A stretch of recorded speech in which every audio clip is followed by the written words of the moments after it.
SuperTalk Mississippi Media production.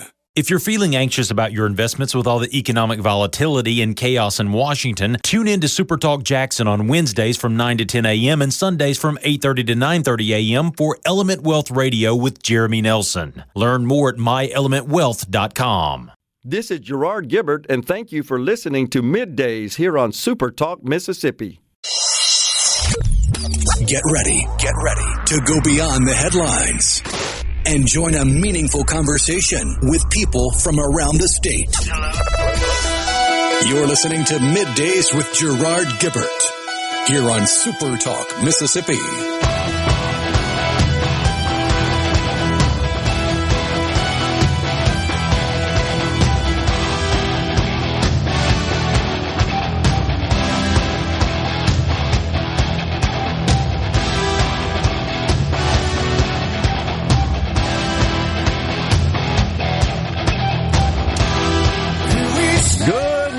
Everyone, and welcome to Midday SuperTalk Mississippi. I'm your host, Gerard Gibert, along with Rhino in the Element Wealth studio, guiding you through the middle of your day with facts, fodder, and fine music. Morning, Rhino. Howdy, howdy.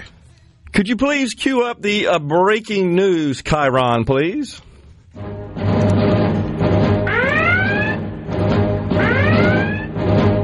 Okay, it's official. The garbage truck that President-elect Trump drove during the presidential campaign will be front and center in the inaugural parade. How about that? The old garbage truck. If that's not in your face, I don't know what is. Well, to prevent a nitpicking email, he rode in the garbage truck. He didn't drive. That's true. Truck. Thank you. Okay. My apologies. Oh, my gosh. Oh, man. You know. But I saw that news and I just chuckled. I was like, that's going to drive some people crazy. And I think that's by design to drive some people crazy. Well, let's be honest. Joe Biden's burning the house down on the way out in an effort to drive the incoming administration crazy. More student loan forgiveness. Man, it is unbelievable how much effort and brain power this administration has put into circumventing and finding loopholes. You know how they love to talk about tax loopholes? What about student loan loopholes? They have figured out a way to leverage every single possible character in the law to come up with ways to forgive student loans here in the last week of his presidency. That just drives me crazy, honestly. And how can you view it as anything but scorching the earth, raising the landscape there in the Capitol before they get on out of town? You know, they have the inauguration schedule, I noticed. And I'll admit, I'm not totally familiar with every single thing that's customary that happens when there's this orderly transfer of power in this country. But I think they have do the outgoing president and first lady and incoming president and first lady a tea. You seen that? Isn't that right? The first ladies have a tea. The incoming president, outgoing president have a lunch meeting, and they basically discuss the intricacies and the inner in and outs that you would need to know. Like, all right, when you wake up in the middle of the night, the bathroom is the third door on the left. That kind of stuff. Okay, got it. Very important sort of stuff like that, huh? Man, oh man. Well, yep, it looks like another $183 billion for 150,000 borrowers will be forgiven. And it's, have you seen the criteria? 85,000 people who attended schools that, quote, cheated and defrauded their students. Well, what am I missing here? What about going after the dang schools? Done. I did too. Honestly, I did too. But my guess is if you go back and look I think it's been done multiple times. But my guess is if you go back and look at those orders, and I haven't done this, that there's some nuances and some eligibility criteria in those that caused some people to not be eligible. No, not government inefficiency, especially when it comes to paperwork and bureaucracy. Oh, aren't they good at that? But this, I think, probably applies to those who were omitted from previous orders. 61,000 borrowers with a total and permanent disability and 6,100 public service workers. That is what he said in a statement. How about that? They already, how many have they forgiven it for? 150,000, something like that? I don't know the exact figure. There's so many different rounds of this, honestly. It's hard to keep up with it. But this would amount to $465 million in loan cancellation for public servants, $2.5 billion for borrowers with total and permanent disabilities, and more than $1.25 billion for defrauded students. So a total of $183 billion. I misspoke when I was talking about this. Total of $183 billion under Joe Biden. Forgive me. We're just lapping on here, another $4 billion or so. That's what it amounts to. Hey, it's only money. Come on, no big deal. Get over it. Isn't that what they tell us? Man, oh man. Meanwhile, you seen this? Something that Liz Warren and President Trump find congruence on, shall we say. Liz, you help me out here, Rhino. Is this a person that's obsessed with attention? Of course, we got 535 of them up there in the Capitol that to some degree crave attention. You can't help that when you're running for... I think that's fair. But there are different degrees of it. She's ate up with it. Completely. She's at maybe the top of the heap as far as, look at me.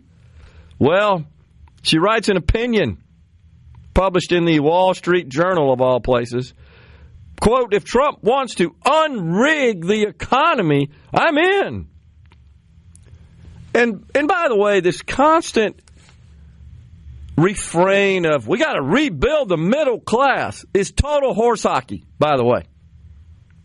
Statistically speaking, I mean, just looking at the raw numbers, which are all widely available, the middle class has shrunk primarily because people have advanced their economic situation and moved upward out of it. It's typically defined. There's no, national standard, etched in stone that says this is the middle class. If you ask the average person on the street, what's the middle class? Not a single number is going to match. Correct. That's the point. So traditionally, as I recall from memory, it's defined as two-thirds, I believe. Help me out here. Two-thirds of the median household income up to double. That's the way I recall it, up to double. Now, again, they're different entities that craft these definitions and come up with these math standards. If it's really a math standard, I think it's two-thirds of the household income up to twice. Now, the median U.S. household income, according to the Census Bureau in 2023, household income now. So you got to think about all households. We're not talking about per capita income. We're talking about household income. $80,000, the median household income. Typical numbers I see. Now, that's the Census Bureau, and there are other organizations that compute that as well, and they come up with different figures. But in general, it's somewhere between $70,000 and $80,000. So that would mean using that, let's use $80,000 as a standard. You're in the middle class if your income is between $43,000 and what? 130. 130, right. So,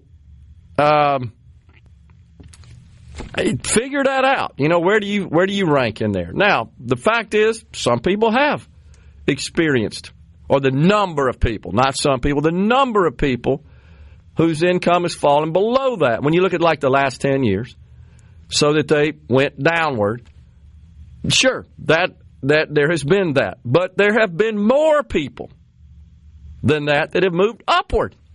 Thus, the middle class overall has shrunk. People moved up, people moved down. The net of that equal shrinking middle class. But largely because they make more money.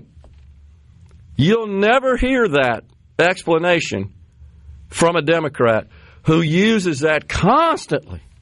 We got to build up the middle class, build up. And in the case of some of them, restore it. Like we don't even have a middle class is what they tell you anymore, which is complete nonsense. One thing that she said that she agrees with as a policy with Mr. Trump, President-elect Trump, that I actually disagree with. I'll talk about that on the other side of the break. Actually, we got Andy Berry, the senator from District 35, coming in next. We'll get to that later on in the program. Stay with us.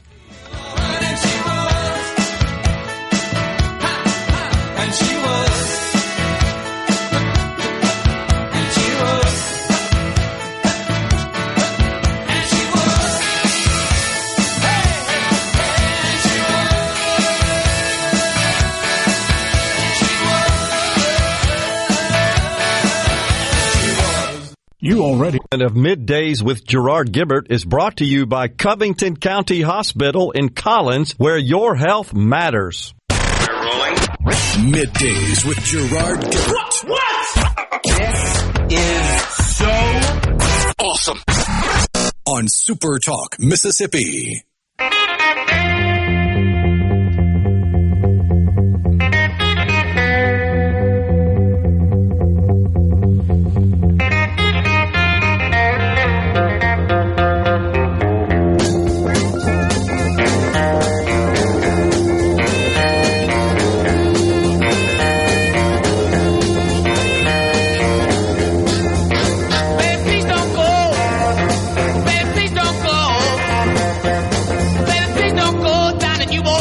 Welcome back, everyone. It is Middays. Thank you so much for joining us.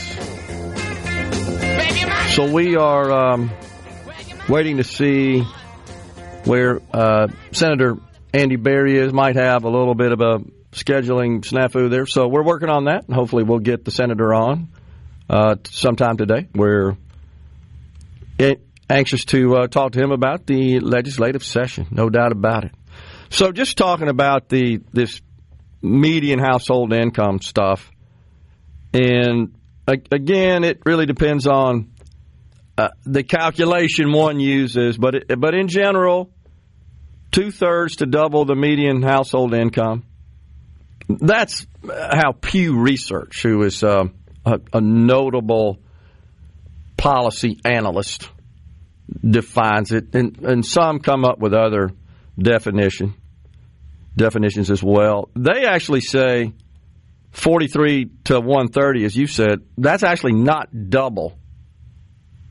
Nor is it 2/3. So I don't know what basis they're using as the median household income, and that could be dated information from them using an old median household income, because the 2023 median household income in the country was $80,000.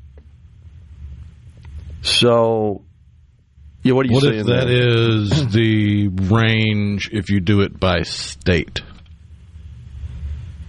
What do you mean by that? Like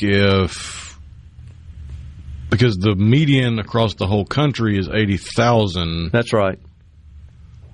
Wouldn't some states have a different median? Yeah, sure. This would be the national calculation. You'd have to apply it to each state's household income, median household. For example, in Mississippi, that's just the only thing I think of with that range. Is perhaps that's the range of the states. I get you, but it doesn't seem like that would work at the top end, right? Because you'd have, if you're talking about the lowest to the highest, you could have a different number, right?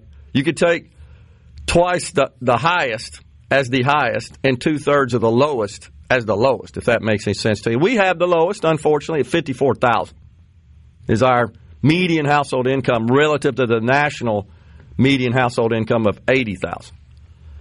So if we did that, $54,000 would be, what, the $43,000 number? 35. For two-thirds would be 35. Yeah, two-thirds would be 35 to 110. In the case of Mississippi, the middle class would be 35,000 to 110.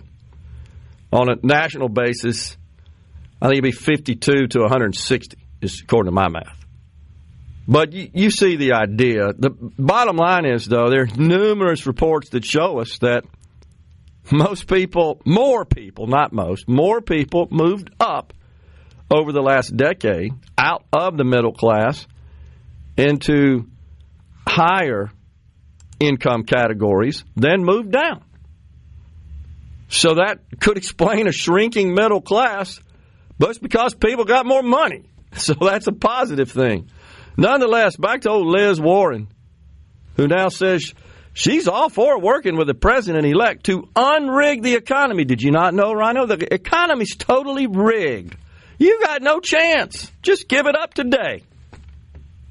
Have you ever seen anything like this? I mean, I always felt that if you want good things to happen, professionally, personally, isn't there a school of thought by people that know a lot more about this, the way your brain works than I do, that you've got to think those thoughts, you've got to envision those outcomes? I know just coaching baseball as an example, something I learned, it was kind of handed down to me from coaches that do it professionally, but coaching the kids, I used to tell them, envision the ball going in the gaps. That's what you're shooting for, is to hit balls in the gaps, gap to gap, gap to gap. That's what he's telling them all the time.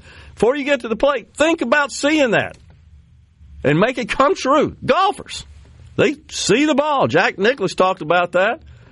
I mean, that makes sense to me. But with respect to the rhetoric that comes from the left, it's just rigged. You have no chance. We got to save you. We got to help you. You need government. Vote for me. That's the message. And Liz Warren is the poster child for that nonsense. So, and once again, she has to always invoke her personal experience. Poor, pitiful me. Remember how she basically lied about being a minority because she had Indian blood in her, and then Trump says, after doing some research, I have more than she does. Got a job because of it. Well, it's because she finally felt pressured into taking a DNA test. I think that's right. And it was like, the results came back that she is 1,024th Native American. Which we probably all got that much. Pretty much. She says in her article, when I was a kid, my daddy lost his job and our family teetered on the edge of losing our home. My life's work is focused on reducing the obstacles families face to build a better future. That's why I came to Washington in the wake of the 2008 financial crisis and started the Consumer Finance Protection Bureau and became a senator. I continue to work on that and my role on the banking committee. So you see the problem with this, though.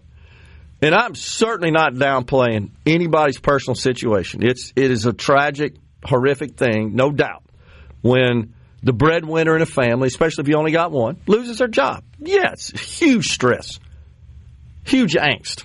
I'm not downplaying that whatsoever.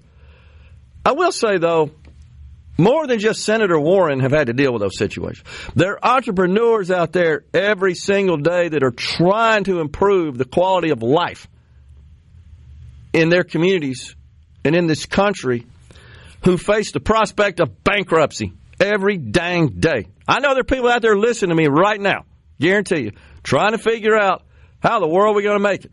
And they're thinking creative solutions to address that problem. And I'm not downplaying her situation. However, this nonsense that's what motivated me to be a senator, so I could create the Consumer Finance Protection Bureau, which does anything but protect consumers. In fact, it's quite the opposite. It's an agency that has no purpose, in my view. So I have problems with that. Now, one of the things that she does support and the president-elect discussed this on the campaign trail that, I'll be honest, I actually oppose. And that is capping interest rates on credit cards at 10%. That's essentially price controls. The credit card companies sell money. That's their business. That's their revenue stream. And they control the price of that. And the market responds to those costs, and their performance, their success, their profitability is based on those market dynamics. That's a free market. If their interest rate's too high, they likely lose customers, or customers simply don't use the cards. And that has a negative effect on their financial performance.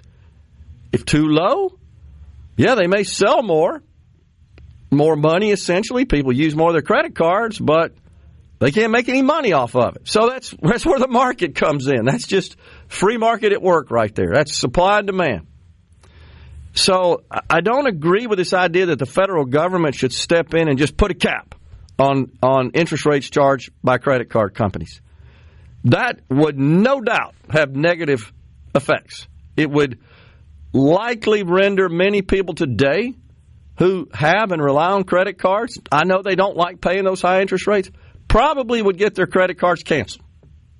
Because the risk the companies take in extending credit, it drives the interest rate. I mean, they've got a bunch of financial wonks to figure out just what we're talking about. Take it one step further. What happens when that credit card gets canceled? What happens with that balance? Well, it's usually due immediately or within, 90 days? Yeah, in accordance with the contract you signed for the card. And if you default, of course, you know what happens. It goes on your credit report. And if you ever seek credit again, you probably ain't going to get it. So if you're already a little overstretched with your credit card and then this happens and they just cancel it, if you're having a hard time making the payments, what if you got to pay the full balance within 90 days? That would be devastating to many American households, and I think you'd see substantial defaults, which means they tighten up even more on the issuance of credit cards. And it would likely mean, okay, you want to cap the rates at 10%. Here's the annual fees you got to pay to have those credit cards, and that might quadruple. So some way or another, just like everything else in market economies, you're going to figure out a way to get your money. And otherwise, it's not a viable business. So I don't support that, and we'll see where that goes. I think it's something that was popular on the campaign trail that doesn't get any traction. We're coming right back in the Element Well studio.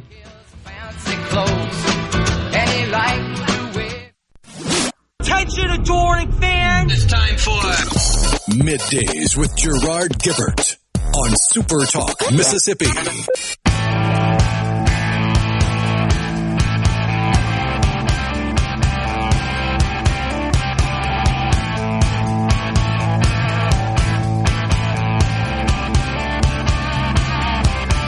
There is a lake between the sun and moon, not too many know about. In the silence between whisper and shout, the space between wonder and doubt. Well, I had a nice trip up here to the host desk. One of these days, no doubt, I'm going to trip on that single step, moving a little fast. You're going to have to come in here and pick me up off the floor. Get on that mic.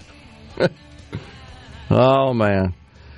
Yeah, so I'm not crazy about the 10% cap. I'm not crazy about any caps like that. That's price fixing. That's no different than walking into a store and say, hey, lower the price of that, change this, change that. I'm not for that. I get it. It's popular. And a lot of people don't like paying these high, ridiculous credit card rates, but it's the market at work. Meantime, it started out as such an enjoyable morning as on the markets there, but both have turned negative. It has been a terrible start to the year as far as equities are concerned, and that's because this inflation thing, as we've been talking about, is just stubborn, and investors don't see it getting in line. They don't see a significant moderation to it. We got the producer price index this morning. It was in line. That's the price of inputs to the production process, but not sufficient to give investors comfort that we don't have more work to do with respect to inflation. The 10-year yield, 10-year note, right at 4.8%. I talked to a mortgage banker at a function last night, was asking him how it's going. He said 30-year now, 7.25%.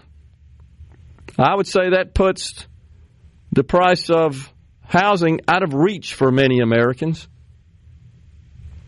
And the data reflects that as well, by the way.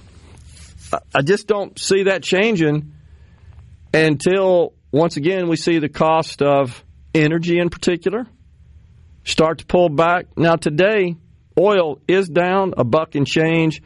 Remember yesterday, Rhino, we reported it had hit $81 at some point during the trading session, and it cooled down to around 80, settled around 80, but that's still high. Certainly higher than it was when we were talking about $65 a barrel back in December, as I recall, early December.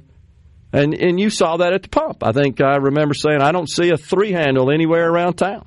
And we had folks on our text line sharing with us what they were seeing for the price of gas. Of course, the price of gas in Mississippi, usually the lowest, if not second lowest in the nation, mainly because the excise tax on fuel here, that's the tax the state collects per gallon, 18.4 cents, is among the lowest in the nation. I know you and I, you've looked that up for us before. I don't want to say we're like fourth.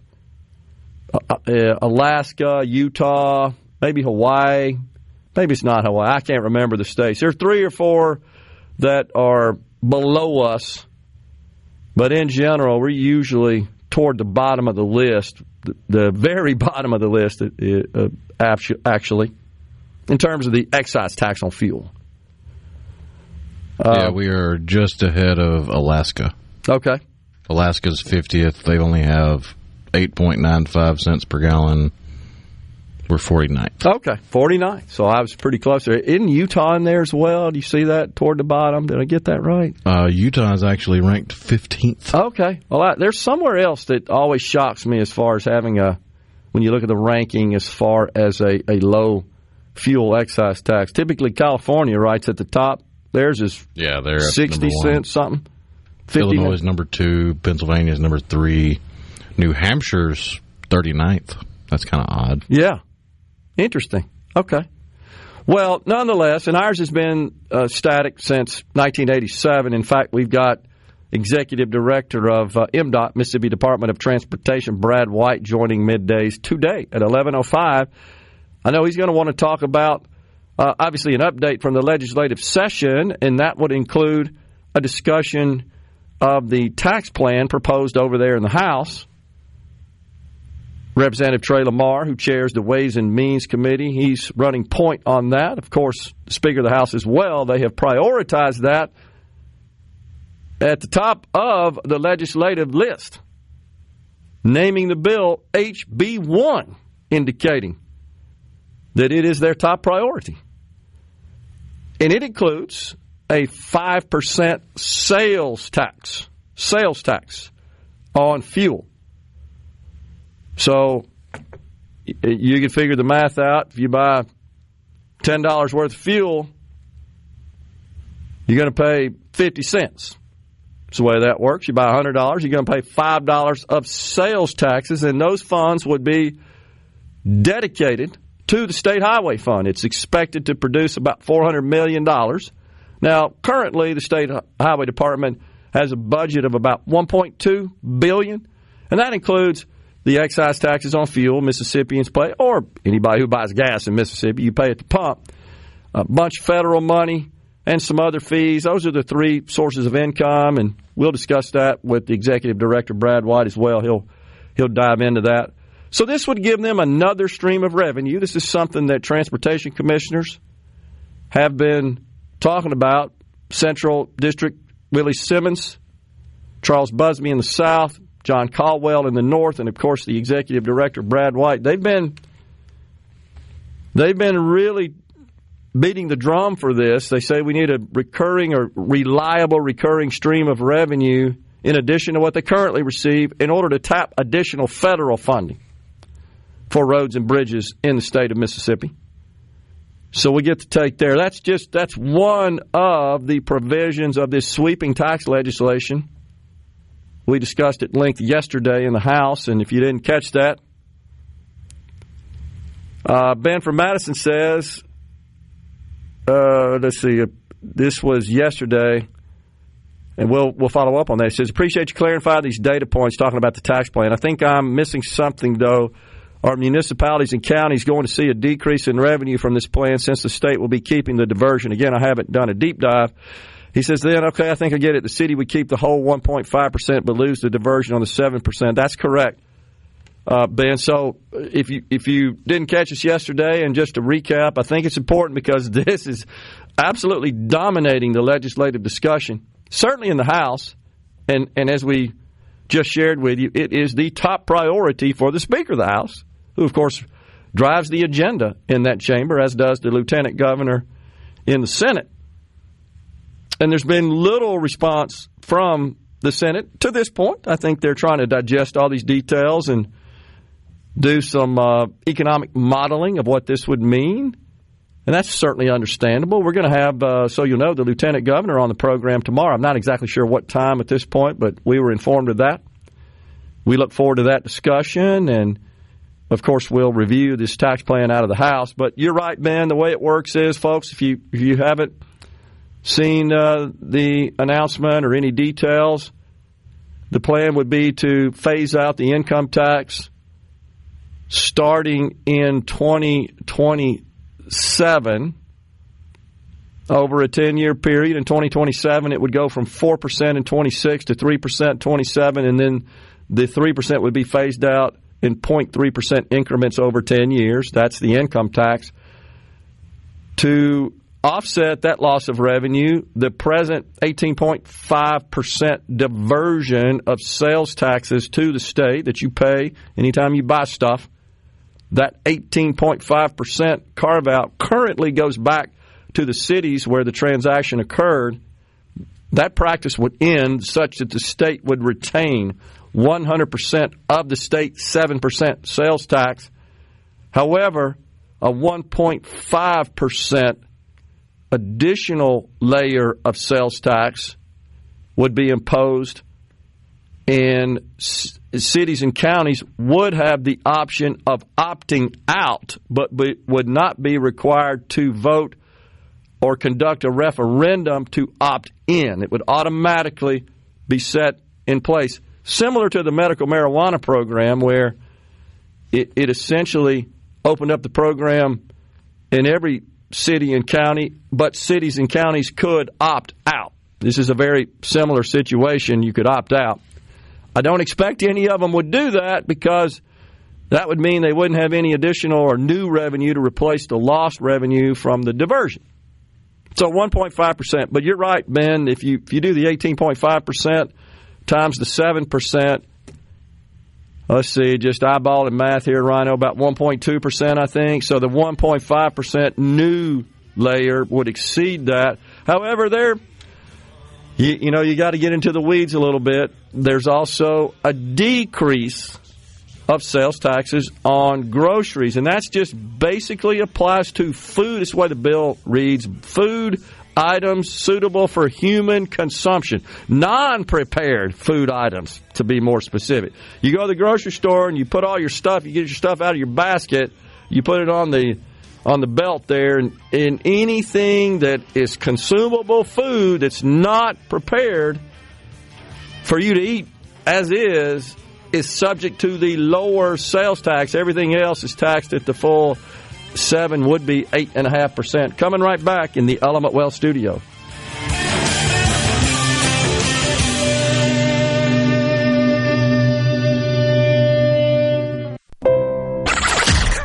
Come on. Middays with Gerard Gibert. All right, we are back on SuperTalk Mississippi.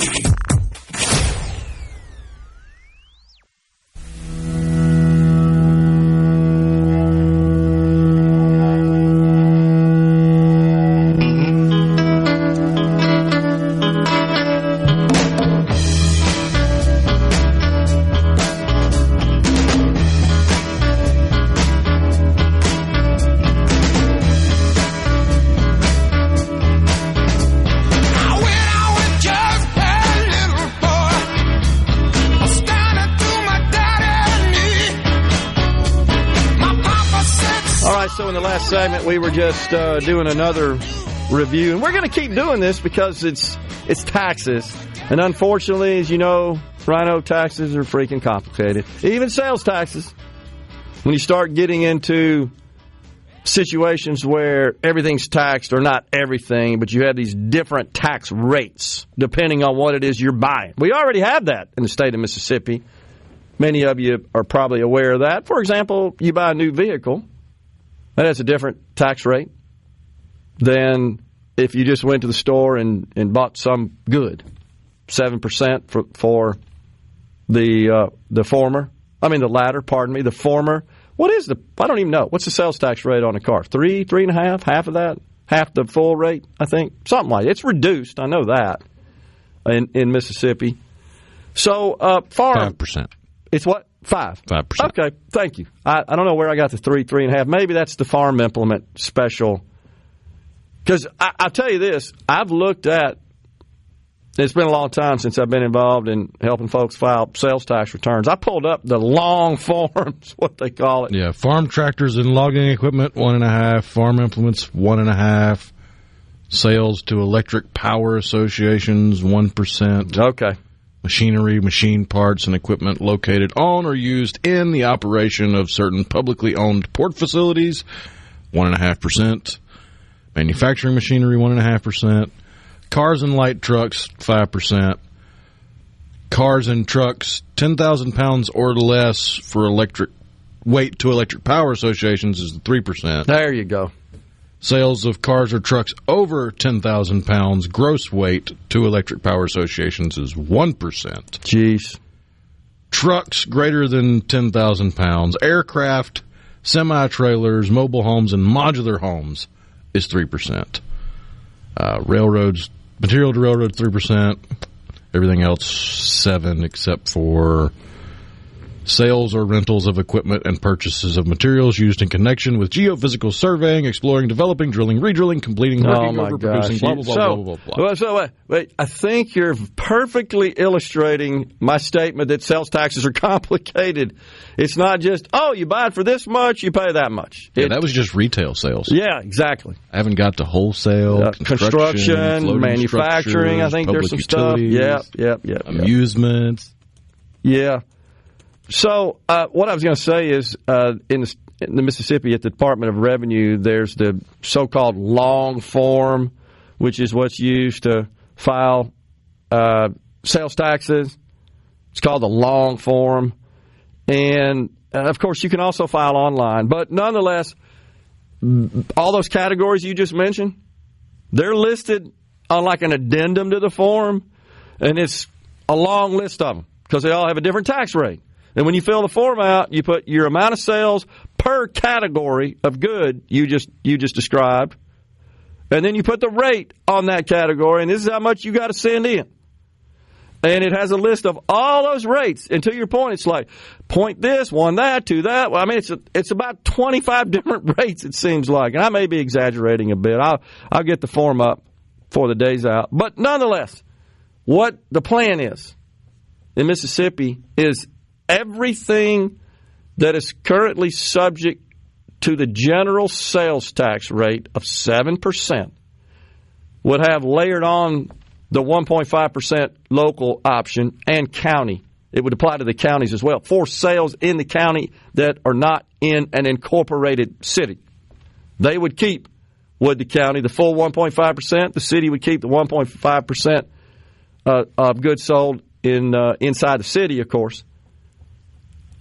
The groceries are the exception where the rate would be reduced. This is something that's very popular and legislators have sought. So we would reduce the sales tax on those non-prepared food items suitable for human consumption. I may be paraphrasing just a little bit there. The language in the bill, I don't have it up in front of me right now. And so the question comes up, okay, well, what qualifies as that? And my wife actually sent me a question. She's obviously listening, and she said, this may sound ridiculous, but what about things like Pop-Tarts? They don't have to be cooked. They can be eaten straight the way they are out of the box. What about candy bars and potato chips? So we don't know because those details haven't been released. But what I can share with you is how it has been produced, how it's been established in other states. I'm looking at Florida. We always point to Florida as one that has no income tax, and derives the majority of its revenue from sales taxes, except it does have special sales tax rates reduced on groceries, what they call general groceries. So, I mean, it's 2 pages of stuff listed. And just to answer Julie's point, snack foods, including chips, corn chips, potato chips, cheese puffs and curls, cereal bars, Cracker Jacks, granola bars, nuts and edible seeds, pork rinds, blah, blah, blah. Candy and like items are all taxable, whereas in Florida, there's no tax on the others. Coming right back with Brad White. Your Middays with Gerard Gibert is brought to you by the Mississippi Business Journal. Visit msbusinessjournal.com. Scott Coopwood, publisher. Welcome to the show that challenges you to think deeply and look beyond political posturing. You're listening to Middays with Gerard Gibert here on SuperTalk Mississippi.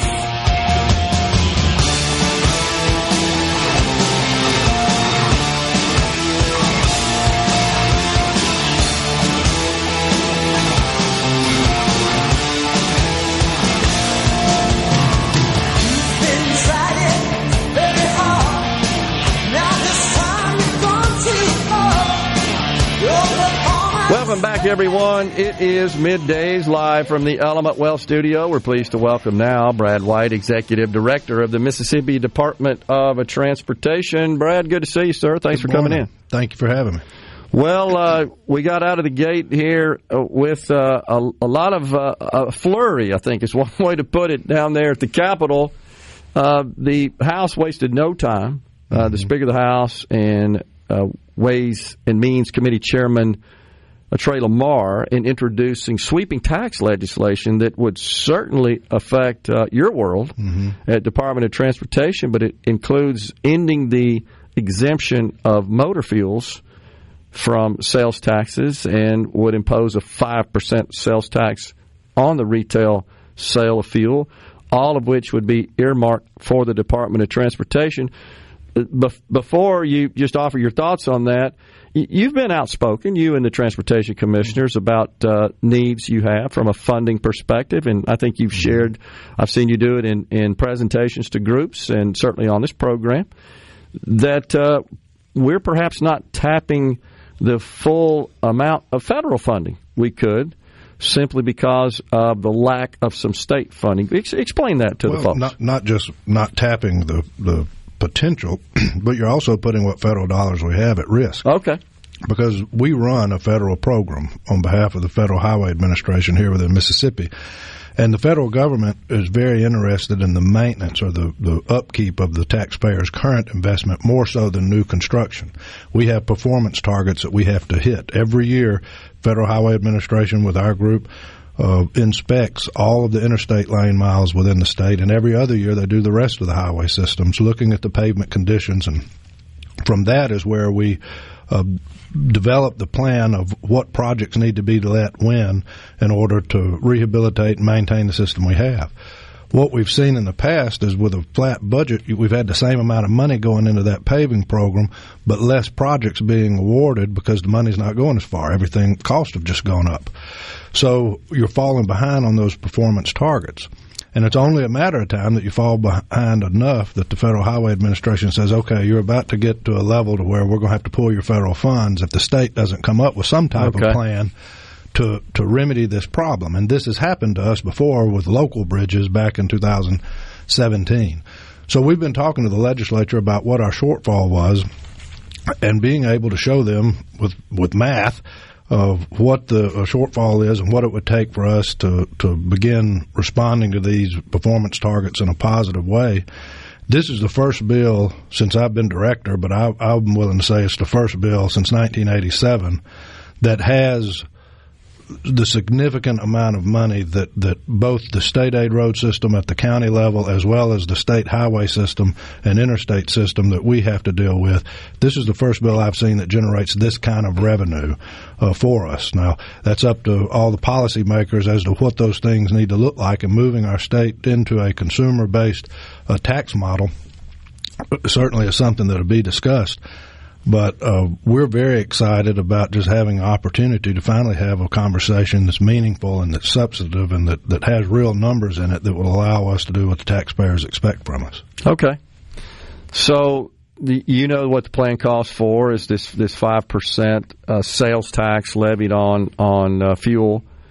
It is thought to generate about $400 million annually. Based on current numbers. Yeah. And then, of course, the change would also be made based on the bill to the way the Mississippi Lottery Corporation annual proceeds are distributed. And currently, the first $80 million generated annually is earmarked for the State Highway Fund. That's been in place since the lottery was implemented back in November of 2019.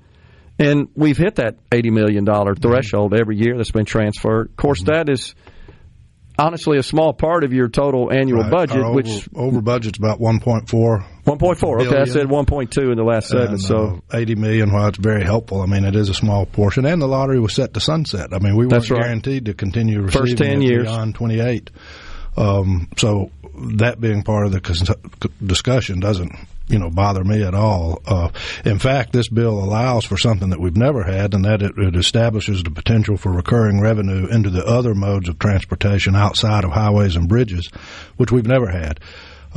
Session before last, the legislature gave us $30 million to invest in those modes. With that, we were able to leverage $120-something million in federal funds. Yeah. So that's a 4-to-1 return on investment. So having money to put into rail and airports and the waterways around, I think is meaningful as well. Yeah.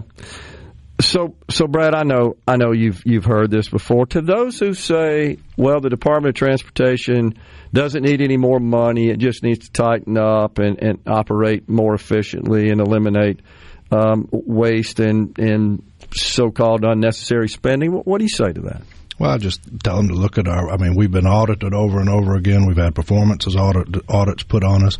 We have looked at our efficiency measures. We're always looking for ways to improve the way that we do business.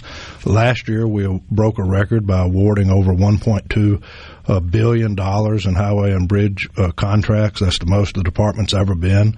Again, we're running a budget of about $1.4 billion. I think that we're making the dollars go just as far as what we can. Like I said, the money just doesn't go as far. So you are seeing, while the same amount of money is going into these paving projects, you're seeing less of those paving projects, which means we continue to fall behind on these performance targets. So that's the reason we've been trying to sound the alarm that it's time now that we not be reactionary but proactive in addressing that modernization that's needed of MDOT's funding model. Okay. And we've also experienced a significant economic growth. I mean, it's underway, but some major announcements in the state of Mississippi over the last couple of years of investment in new projects. Generally speaking, these projects need good roads and bridges. Oh, yeah. Like Senator Lott used to say, if they can't get here, they're not coming. I mean, these businesses, they care about being able to get their employees in and out of their facilities. They want to be able to get their goods in and out of the facilities. And that all runs on transportation. You've heard me say before, not to try to sound too cliche-ish, but we can talk about investing in public education, which I'm for. All three of my sisters are in the public education system. But it doesn't matter how good our schools are if the buses cease to be able to cross the bridges to carry the kids to the school. It doesn't matter how good your health care is if the ambulance gets stuck on 55 on the way to the hospital. And that's the situation we're in. Due to this funding issue, about 12 years ago, the commission had to basically put the capacity new construction program on the shelf in order to divert all funds toward maintenance. And so you had a situation where our program that's designed to keep the system ahead of traffic projections so that we don't have these traffic congestion problems was done away with. And as a result, you've got the situations we have in DeSoto County or in Madison County or along the course and through the Jackson area. So seeing us go backwards at the cost of losing the capacity program and falling behind on maintenance is just not a path that we can take. And I'm just glad that we're finally going to have a real conversation about what that could look like. Do you have any thoughts about whether or not, and this may be a little bit more asking for your political opinion, but do you have any thoughts about whether or not a sales tax makes sense over increasing the excise tax? Is that matter? Or do you have any insight into why they selected that approach? Well, traditionally, we've always funded our transportation system from some type of user-based model. You're going to pay more taxes to contribute to the transportation system the more you drive your vehicle, or the more that's worked. So traditionally, that's where we've always looked at. So I think it makes sense that that's where they were looking at here upon the elimination of the income tax. Other states do it differently. We've talked about the opportunity for a more diversified approach in doing it. We've talked about opportunities to try to simply just live within the existing budget we have and devoting more funds into transportation. What this bill does, though, is it has a couple of different things. That you're trying to remove the tax on work, which we've never been involved in that conversation before because that's not our responsibility. Sure. Not. But if that's an overarching goal, I believe that the policymakers in the House, both Speaker White and Chairman Lamar, know that you can't eliminate that stream of revenue without taking care of your core functions of government, or you're just going to create an even bigger disaster down the road eventually. So I think that that's why this bill has two big components, both the elimination of tax on work and making sure that we're going to provide for the core functions of government in the process. Gotcha. Well, they're certainly pushing it hard over there in the House. We'll see what happens in the Senate. If you can hang around, you can give us an update on some of the projects you got going on around the state and what the future plans are for the agency. Yeah, happy to. We got Executive Director of the Mississippi Department of Transportation, Brad White, in the Element Wealth studio. We're coming right back. 8 by 12 4-bedroom. I'm a man of means by no means. King of the road, king of the road, king of the road.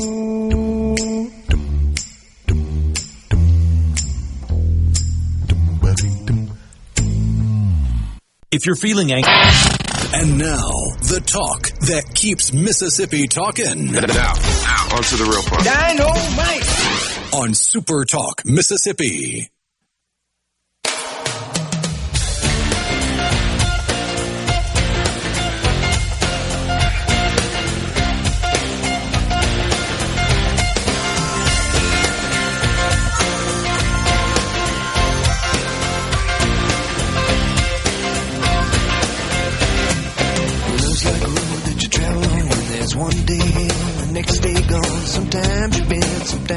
We are back in the Element Wealth studio, and we're visiting with Executive Director of the Mississippi Department of Transportation, Brad White. So, we appreciate it, Mr. Executive Director, you weighing in on this proposal to reform taxes in the state of Mississippi, which would, of course, include a substantial boost to the revenue to your agency, the Department of Transportation.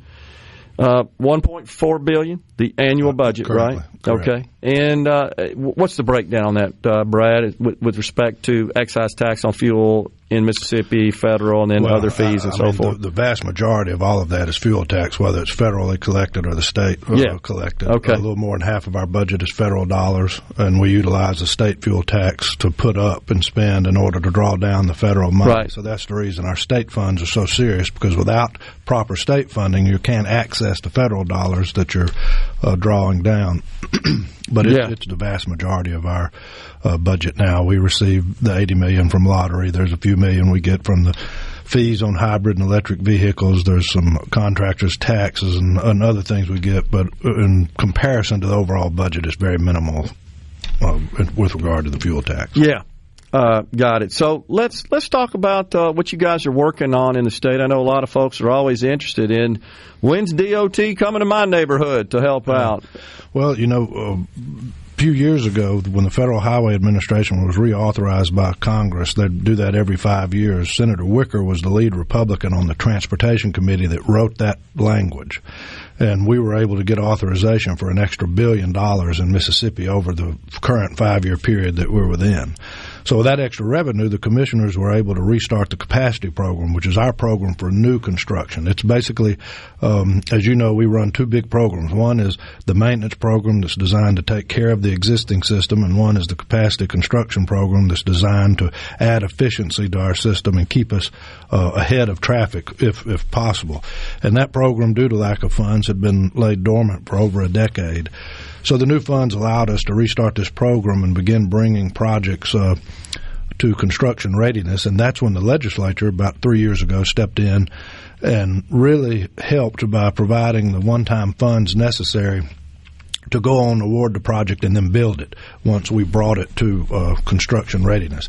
And we have projects now under construction that over $1 billion worth of new construction projects around the state, and they're from Highway 15 in Tippah County, Union County, Pontotoc County. We're getting ready to award a project on I-55 in DeSoto County, Highway 7 in Lafayette County. Moving on down, you've got Highway 19 in Neshoba County, Highway 82 over in Washington County, projects on I-10 throughout the Gulf Coast, Highway 57 over in Jackson County. So we've got over $1 billion worth of these new construction projects going on currently around the state, and we're looking to award some more from another project over in Neshoba County, finishing out the 4-laning of, I believe that's Highway 19, Flowers Interchange on I-20 to help with some capacity issues over there near Warren County. But also Highway 25 out from Grants Ferry out to 471 in Rankin County, and Highway 55 here at Gluckstadt and Madison that will hopefully in the next year award that will be widening the interstate and building the approaches to an interchange there.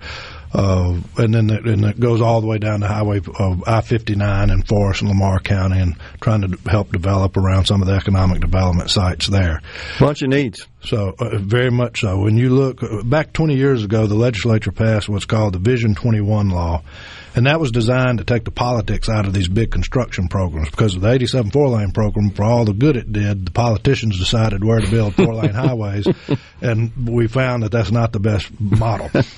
So Vision 21 requires that it be a data-followed process, and the commission has to spread on their minutes the reasoning and justification behind the project, and it has to show that you're improving a roadway that's no longer able to adequately, or is expected not to be able to adequately handle the volume of traffic coming. So the system works, but when you look at the identified needs, that list alone is over $9 billion of construction needs, which include things like the whole reworking of I-20 from Highway 61 back to the Mississippi River, which is $1 billion project of its own right now if we were to try to do that.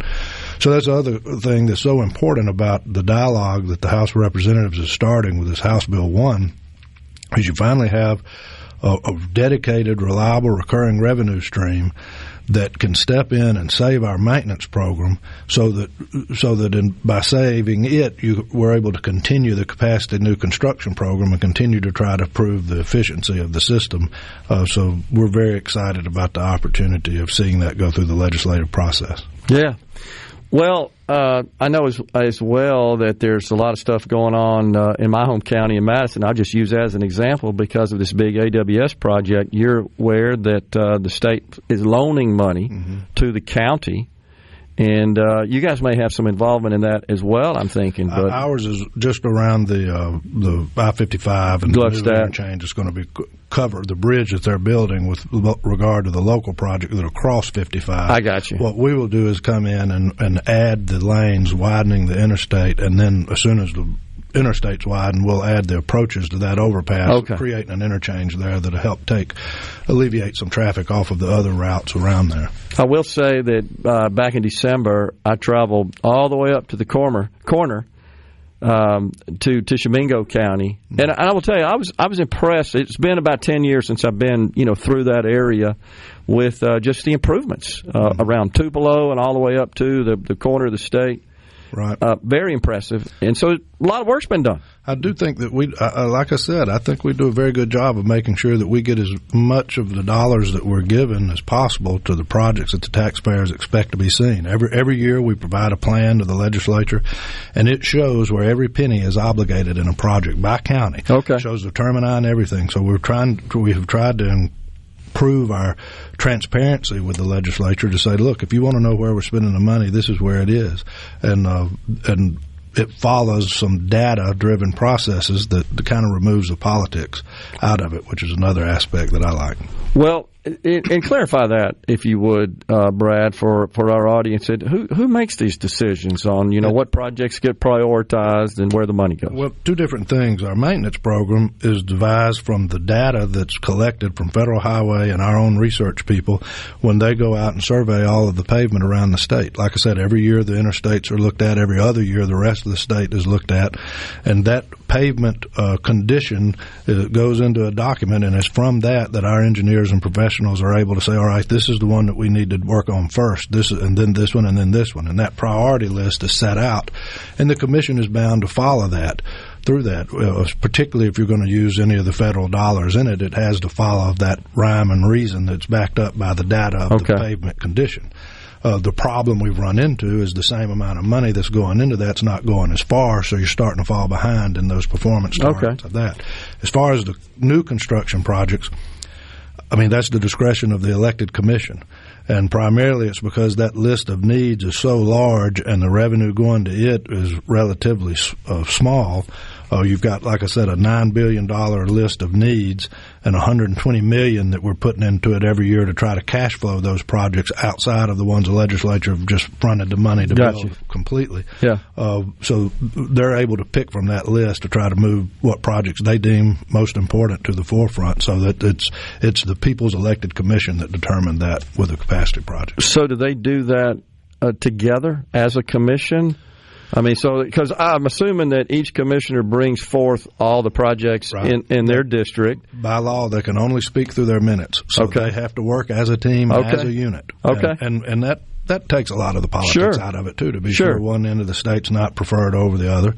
And I think the commission we have now does as good a job of any commission I've been around at working together to try to tackle the needs in their state. So but those projects and that they pick also are part of that 3-year plan that goes in front of the legislature every year. To what extent does the public have any influence or voice on what those needs should be and how they should be prioritized? Well, they have direct access to their elected commission, quite often. I mean, our commissioners all the time are interfacing with the public, whether that be the local elected officials or whether that be civic clubs or other entities that would put them in the face of interested people.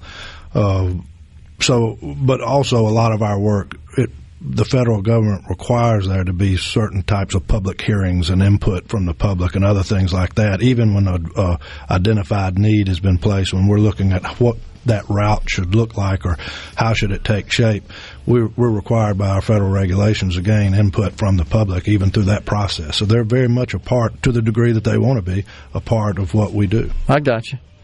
And would you suggest to the public, if they wanted to perhaps have a voice and just provide some suggestions, they should reach out to their commission? Absolutely, and many do. I mean, my first job in government was as assistant to Commissioner Dick Hall when he first became Transportation Commissioner, and that's what I did every day, was to take the calls of people that said, hey, there's a need here, or we've got a problem here, and making sure that those got in front of the commissioner and ultimately in front of the commission. My experience is all three are responsive. Very responsive. Is the way that goes. Brad White, Executive Director, Mississippi Department of Transportation, thanks for coming in. Thank you very much. Yes, sir.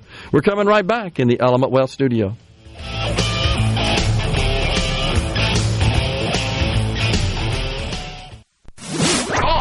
Middays with Gerard Gibert. It is on SuperTalk Mississippi.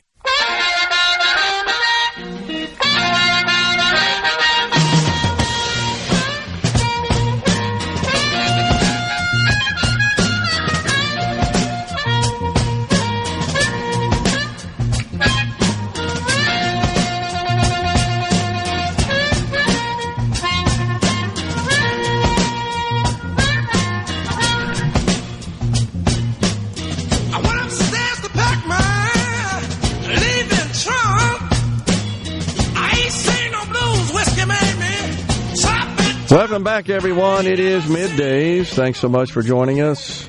We appreciate Executive Director of the Mississippi Department of Transportation, Brad White, for joining us here in the Element Wealth studio, giving us an update, his thoughts on the tax legislation, the bill proposed over there in the House of Representatives. I'm sure that will be deliberated probably sometime this week. I think they'll start talking about it there, certainly in committee, maybe even in some conference meetings, and get things going. I'm still digging into it. Rhino, some of the things that still working on is just understanding the timing of when the various provisions go into effect. Because there's, again, different parts of it. Cut this, increase that. You got to sort of calculate the net. Now, my focus has been on what happens, what does it mean to the average taxpayer once fully implemented.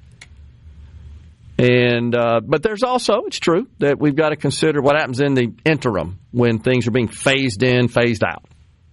So, for example, the additional 1.5% sales tax on talking about non-grocery items that are presently subject, got to add this caveat, presently subject to the full 7%. So earlier in the program, you gave us a rundown of all the things that are subject to different rates of sales tax. And it's a long list because through the years, because we've passed law that says, okay, for that, we're giving you a special tax rate.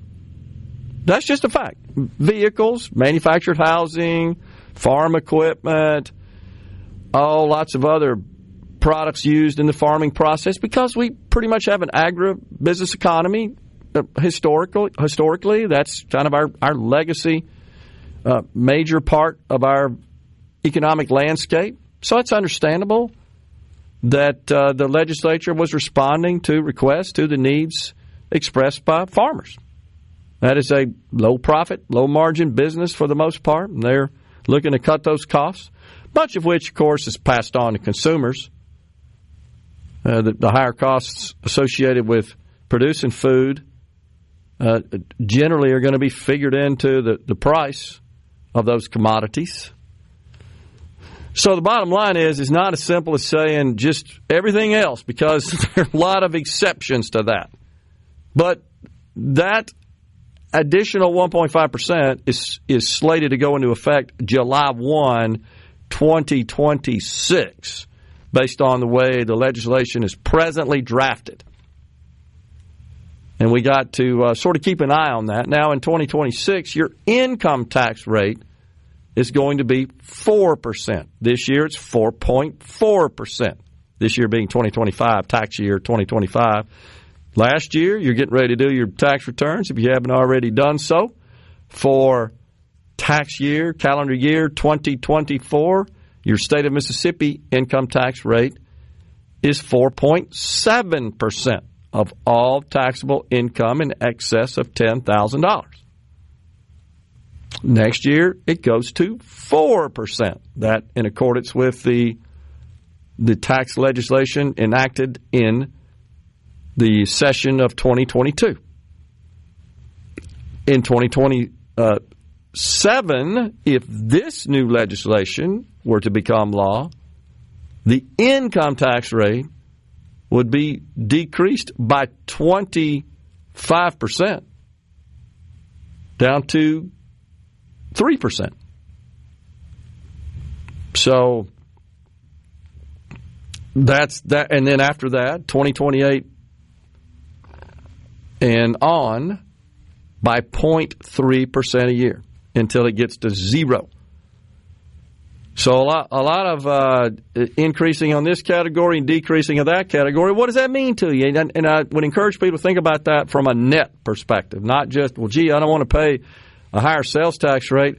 Well, gee, but if that means you're not paying any income taxes, or you're paying for a period of time lower income taxes, I would say that's a good trade-off. I wouldn't even call it a trade-off. I would just say it's a good strategy, a good structure. And a lot of people would look at that and say, well, geez, that's just a tax swap. Well, if it were dollar for dollar, I could buy that argument. But when it's, well, no, we're saving you $1 over here, but we're charging you 50 cents over here, that's not. I don't consider that a so-called swap. Certainly not an equitable swap. It's a positively disparate swap is what it is. Saving 50 cents total. And I know a lot of people would say, well, geez, can't we just get rid of the income tax altogether without touching anything else?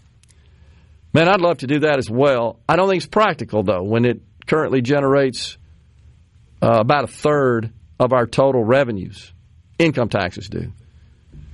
So the next response I think you typically would see is, okay, well, why don't we just cut spending by that amount? I'm all for cutting spending. A third of total outlays? Not sure how practical that is, how viable that is. A third, that's a lot, because that's what it would require. And when you consider that the majority of our state spending is on education first and foremost, and then behind that, Medicaid, next in line, corrections, and then kind of everything else. That's the way to look at it.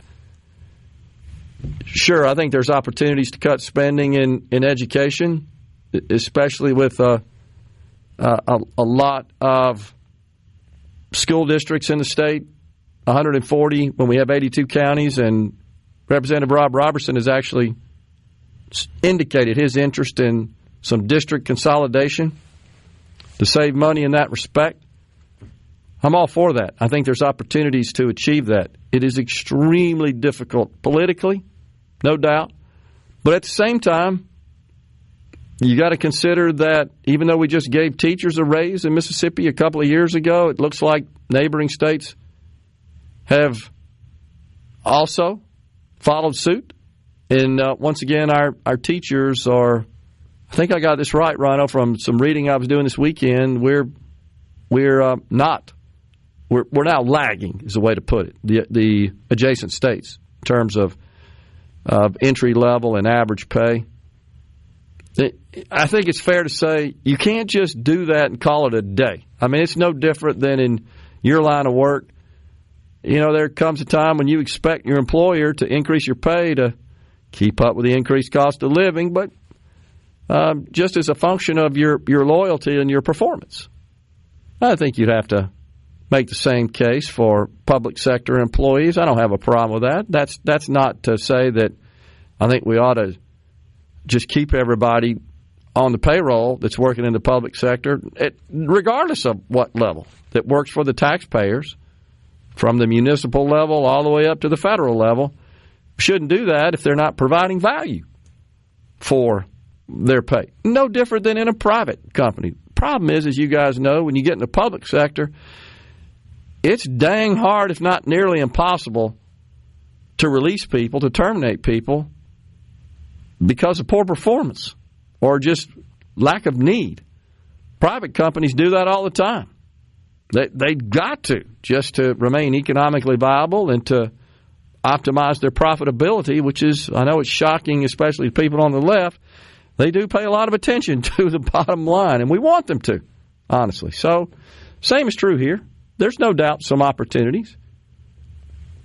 But I don't think it rises to the level of a third of total spending. Let's see, our state auditor, right, is paid outside consultants to come in and identify unnecessary spending in state government. What did they conclude, Rhino? $300 million a year. I think I've seen the auditor promote that figure pretty regularly. Could be off a little bit, but $300 million a year is nothing to sneeze at. Don't get me wrong. That's considerable. It's less than 5% of total spending.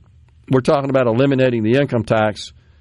That's almost 30%. So you can see how those numbers don't equate. I believe, honestly, that when you start looking at possible spending cuts, I'm all for turning over every stone, identifying every penny. I also know that there's another side of that story, and it's possible. I'm not saying it is, because I haven't personally gotten to that level and everything that was identified. It's possible that it maybe overshoots it a little bit. Wouldn't surprise me. Just like usually when people propose in government new spending, they usually underestimate that substantially. So I think it kind of works both ways. That doesn't mean we shouldn't work diligently to root out all wasteful spending in government. Of course we could and should. We're stepping aside for a break. Coming right back with the final segment of Hour 2 of Middays from the Element Wealth Studio.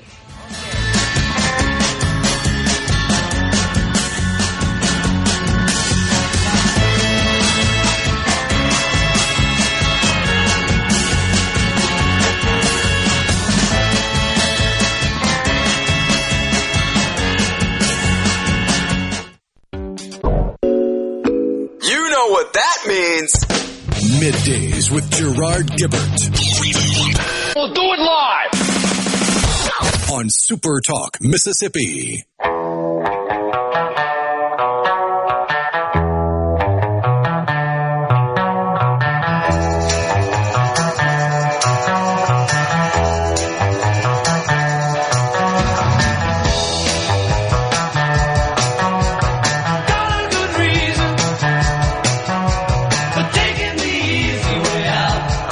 Okay, so on the break there, I've been texting with my friend Russ Latino. He reminds that the teacher pay raise, he's right. I do recall this. I think you will too, Rhino. It did have some increases, annual increases, as part of that pay raise package every 5 years. I think that's right. But just according to, again, just some casual reading, and I've been primarily focused on reading about school choice because I'm in the process of writing an article about that. But what I found it looked like is that the neighboring states have increased their teacher pay since we put this into place, and therefore are you seeing that? And it's causing us to... Yeah, we raised ours in 2022. You saw a lot of neighboring states raise theirs in 2023 and last year. Yeah, and in fact, if I recall from reading about Arkansas's school choice legislation, I think it included a one-time bonus to their teachers, something like that, right? Just to kind of, it's really pretty smart politically to garner their support, because I know a lot of them object, feel like, oh, you're going to take money out of the school's pocket. I mean, you've seen the arguments over and over and over again to those who oppose education freedom and education choice. So, nonetheless, it's just, what I'm saying is, just like a business, and I'm all for making government as absolutely efficient and responsible in spending as we can, but it's not etched in stone. That's the problem. Things change, dynamics change, economic dynamics change for sure. And that's got to be considered in any planning when you start dealing with the revenue side and the spending side. That if you just say, okay, we're going to call it a day, this is how much we're going to spend, that is static forever. You couldn't run your household that way. You certainly couldn't run your business that way. I think I've shared before my rule of thumb when I was in the era of acquiring companies was whatever the pro forma about the future of the business said, the financial projections, if you will, discount the revenue heavily and increase the spending heavily, and that's probably close to what reality is. You know, one of the problems we have, I think, in government, especially at the federal level, anytime there's legislation enacted that changes dramatically the way we collect revenues, and, of course, spend money, and especially on the spending side, when we hear all the proponents of said spending just spout the diatribe of benefits, they never come back and review that, measure against that, do we? It's there, it's enacted, it's set into motion, and we don't come back and say, look, how did that work out? It just rarely, if ever. And the Democrats, on the other hand, love to smear the Trump tax cuts as the sole reason we're running $2 trillion deficits at the federal level, without acknowledging that, well, wait, revenue actually increased after the Trump tax cuts. It's the spending. I mean, how many times do we have to repeat that to get attention on that?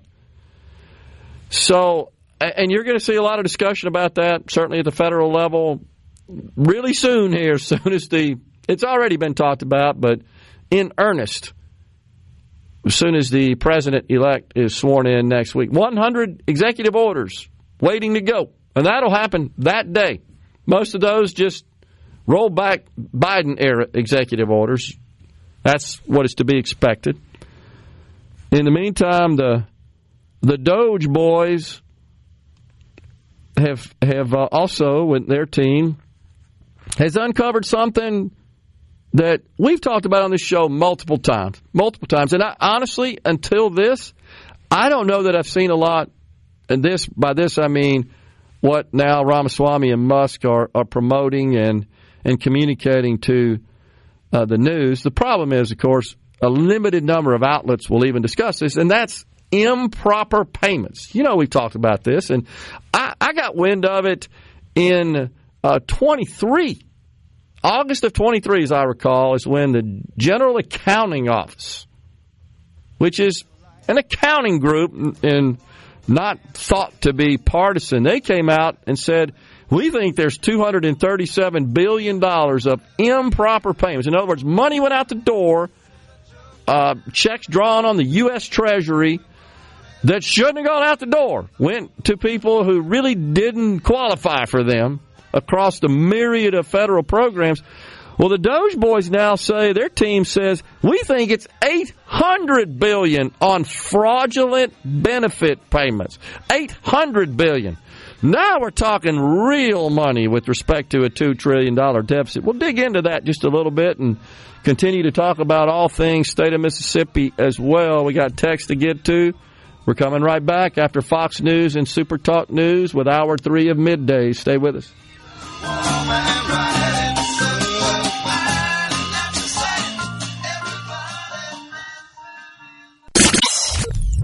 Get ready to go beyond the headlines and join a meaningful conversation with people from around the state. Hello? You're listening to Middays with Gerard Gibert here on SuperTalk Mississippi.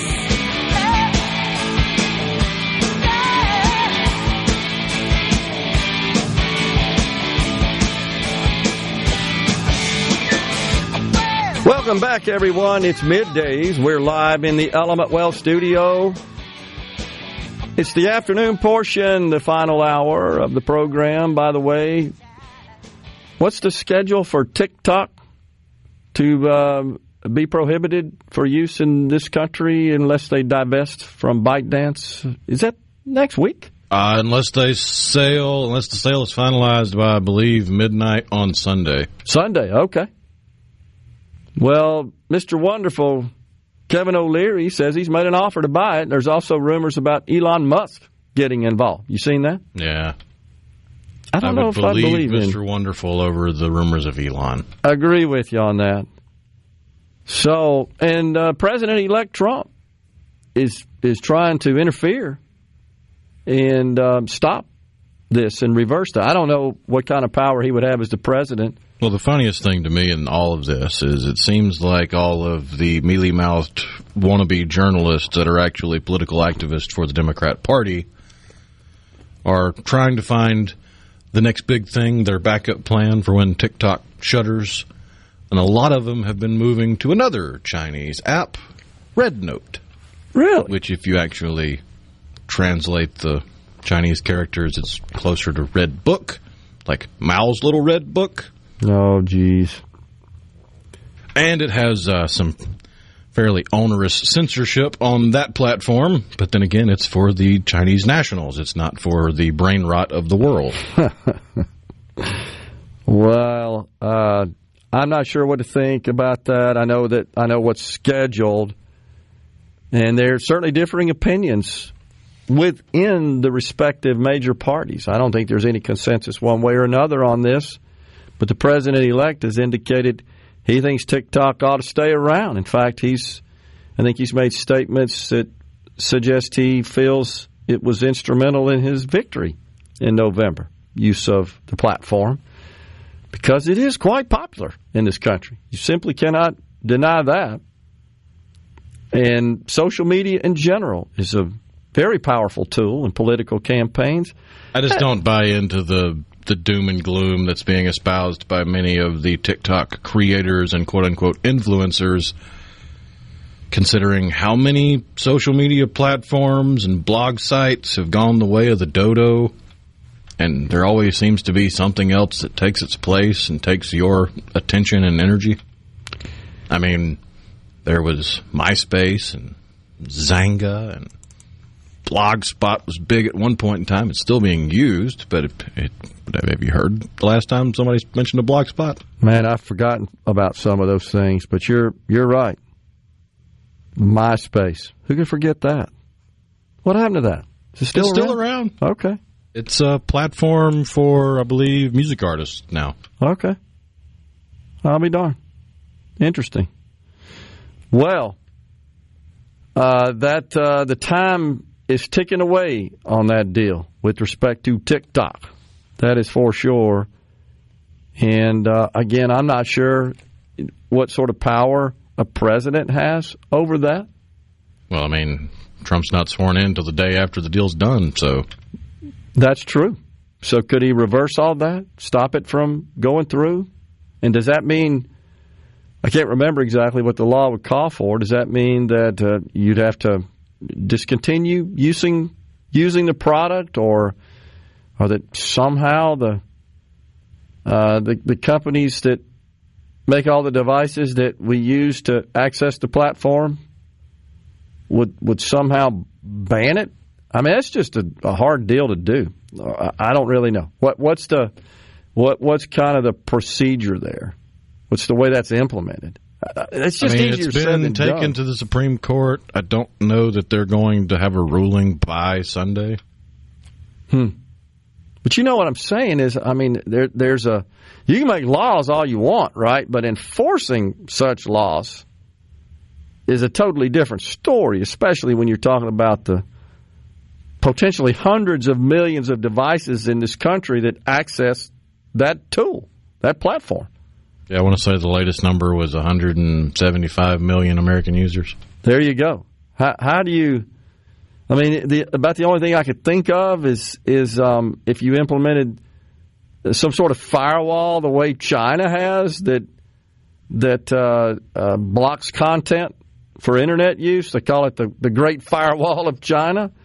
But even that becomes difficult because you're assuming then that the entire platform is hosted in China outside of our networks. I'm not sure that's the case. I haven't looked at the technical architecture, but I suspect that approach wouldn't work.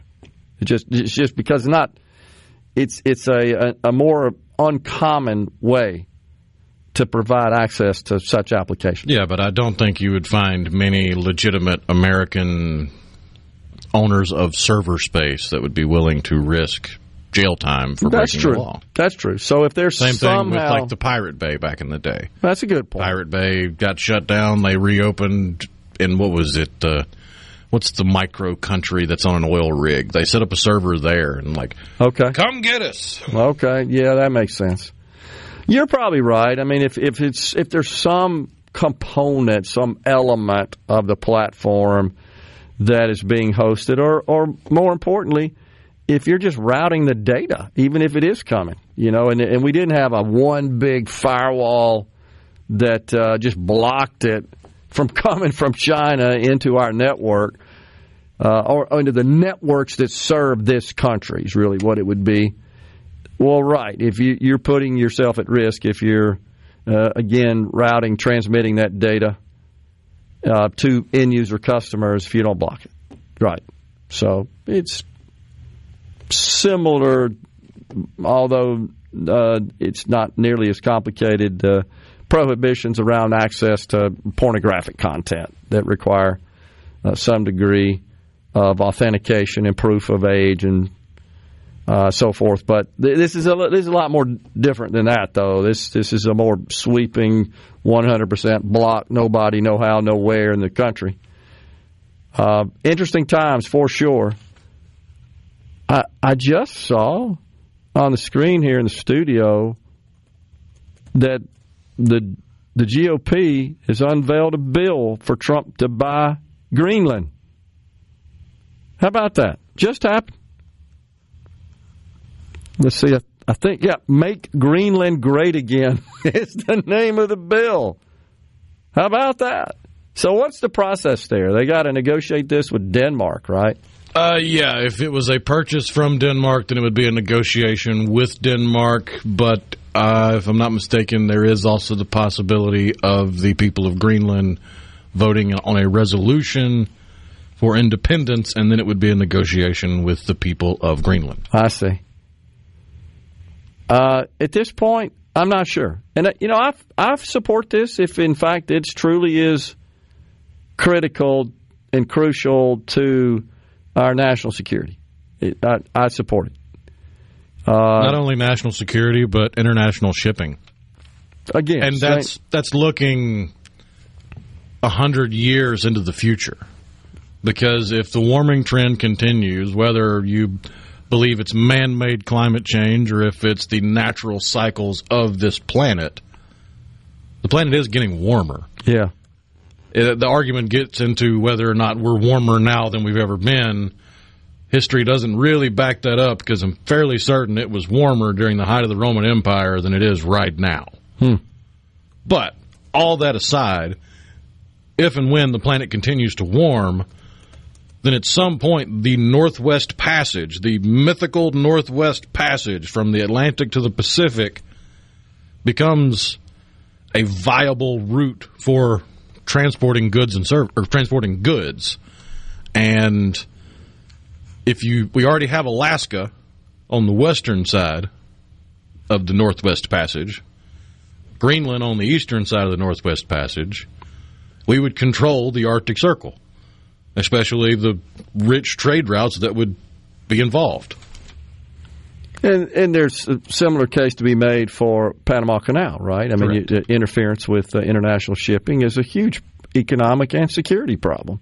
And in that far-flung future where the Northwest Passage is passable, you would see a pretty serious drop in the traffic of the Panama Canal because the Panama Canal is single file. That's true. Northwest Passage would be huge shipping lanes, the likes of which you see across the Pacific and across the Atlantic. Yeah, that totally makes sense. Well, again, I'm for it if it means that we need it to protect our national security and our economic interests as well. In general, I wouldn't support military action, and that is something that Mr. Trump wouldn't commit that he would not use, but he may know something we don't from a national security perspective. That's just his normal MO. He's not going to tip his hand when it comes to anything with strategy in the military. Negotiating 101. There you go.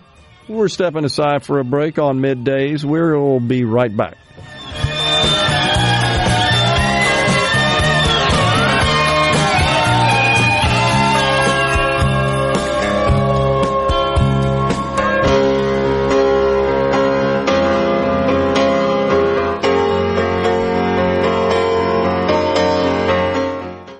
Family term. It's so awesome! Middays with Gerard Gibert. Come on, let's get on with the show! On SuperTalk Mississippi.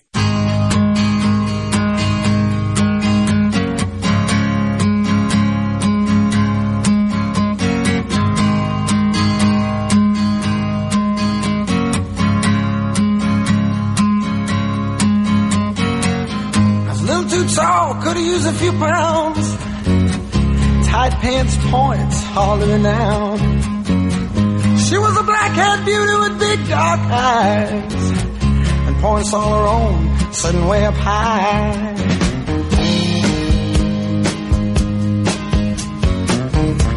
Way up firm and high.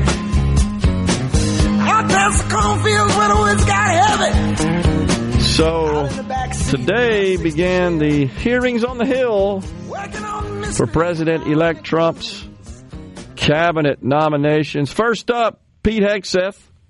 He is the nominee to serve as the Secretary of Defense. I caught some of that this morning. It was kind of entertaining, honestly. Mississippi Senator Roger Wicker presiding over the hearing as the chairman of the Armed Services Committee. So you were just sharing with me offline a line of questioning from one Liz Warren, whom we were just discussing. Please share that with the audience. I think I actually have the audio here. Let's see if I can get it to go. Awesome. In other words, you're quite sure that every general who serves should not go directly into the defense industry for 10 years. You're not willing to make that same pledge? I'm not a general, Senator.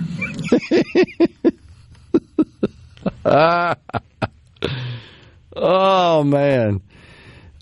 Look, in general, no pun intended there, I sort of understand her question. I do, and I have concerns about that as well. It's no different than people serving in the Congress and, of course, exiting Congress and becoming lobbyists and making a fortune. But before they get out there, they're sort of feathering their nests, setting all that up. So we have some law that prohibits against that.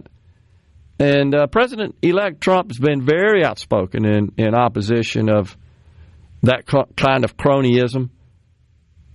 But she's always focused on, we can't let somebody make some money. Now, again, I understand it's inappropriate and could compromise even national security. If the Secretary of Defense is thinking about leaving and on their way out, they're trying to set themselves up for a lucrative lobbying gig.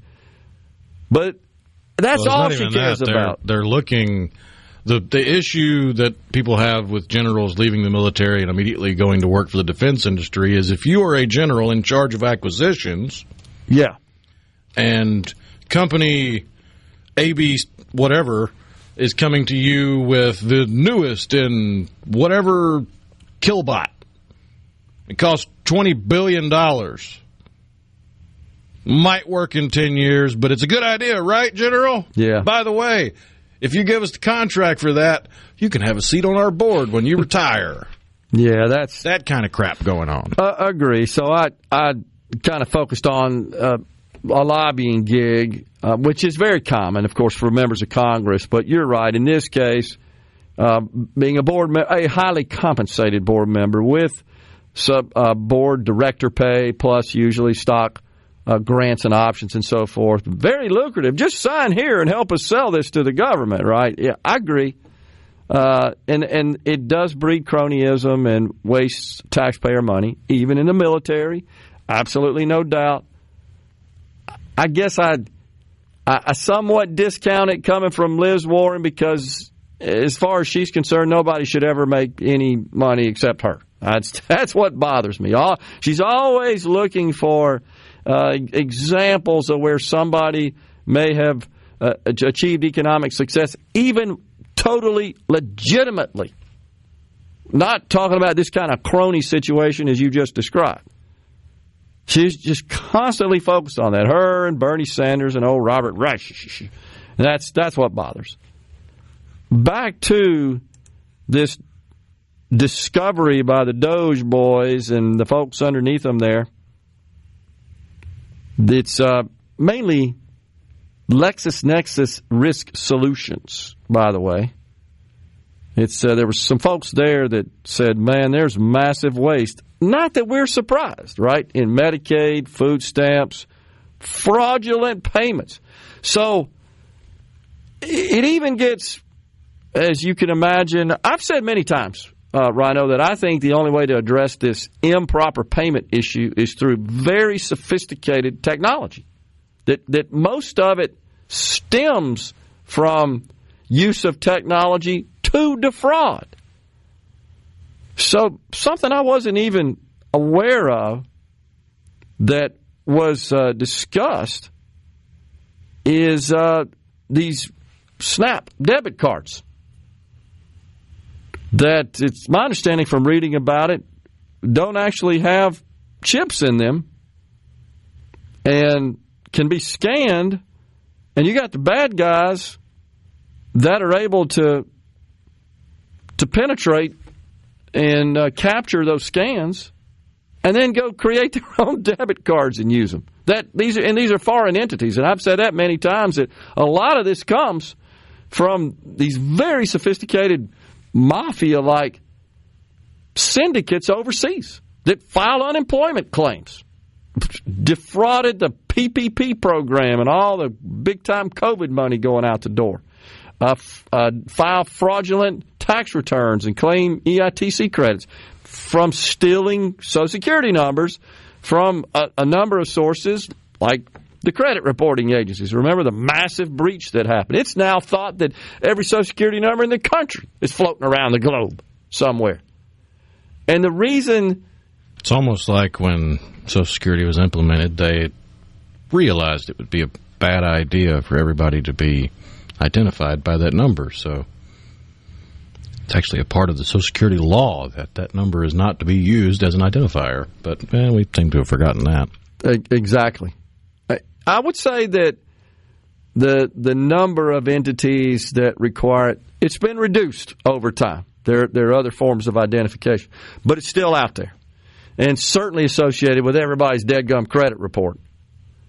And I remember when that happened. Equifax, right, I believe was the company, one of the three major credit bureaus that got breached, and I remember that happening when I was in business. And, of course, we're a big Cisco partner of Equifax, like most every other entity on the business on the planet uses Cisco networking and routing technology, and to a great extent their security technology. Bottom line is Cisco told them in writing, you guys need to upgrade your infrastructure because we found some patches that need to be made to the software that runs all these switches and routers, and if in not doing so, you're at risk from a cybersecurity attack. And they told them in writing, and they didn't act. And so they were vulnerable. Sure enough, that vulnerability was exploited by bad guys, and they breached the deadgum Equifax system and took millions of Social Security numbers, as I recall, as part of that. And they then went, if memory serves, and they filed a lawsuit against Cisco for defective product in technology. And Cisco said, wait, we told you right here in a letter that you need to update your systems and upgrade. And by the way, we provide that capability to you. It's pretty easy, but you just got to act. You got to initiate it. It's pretty unusual in these big companies like that to just have the vendor automatically, the maker of that technology, update your systems. It's more of a proactive scenario where you've got to do something to initiate the download. Because it's dangerous when you just introduce changes into those kinds of complex environments. It could break something elsewhere. But what apparently is going on, back to what's happening in the government right now, if I read this correctly, is that it's these dated technology in the actual cards used for SNAP, and such that it's fairly easy if you've got the tools to scan the card number and credentials when they're being presented and scanned, and then just go use them elsewhere. I was shocked to find out about that China and Russia, they think, are perhaps behind this. That's nice to know that China and Russia are capturing the credentials to use cards intended for food, for SNAP recipients, and then using that to, what they're doing? They're buying stuff somehow, using those cards, and then selling it, generating American dollars for it.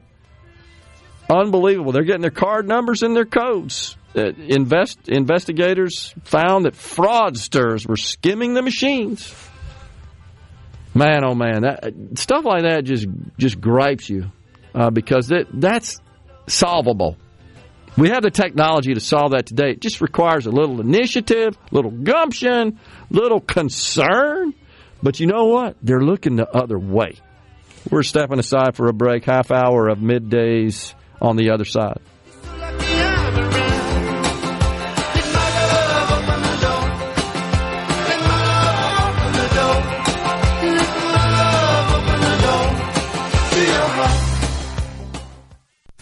Mississippi. This program. Gerard Gibert. Here we go. This is huge. Huge news. Huge news. Huge. You need to listen to this.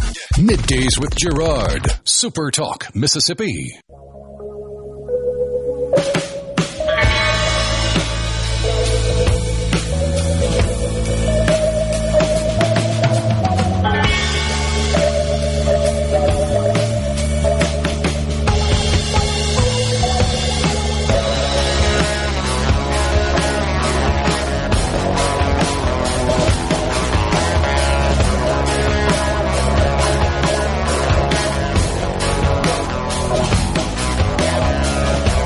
Welcome back, everyone. It is Middays live from the Element Well studio. We were just noting, Rhino and I were offline, that Starbucks has ended its open bathroom policy. They said enough.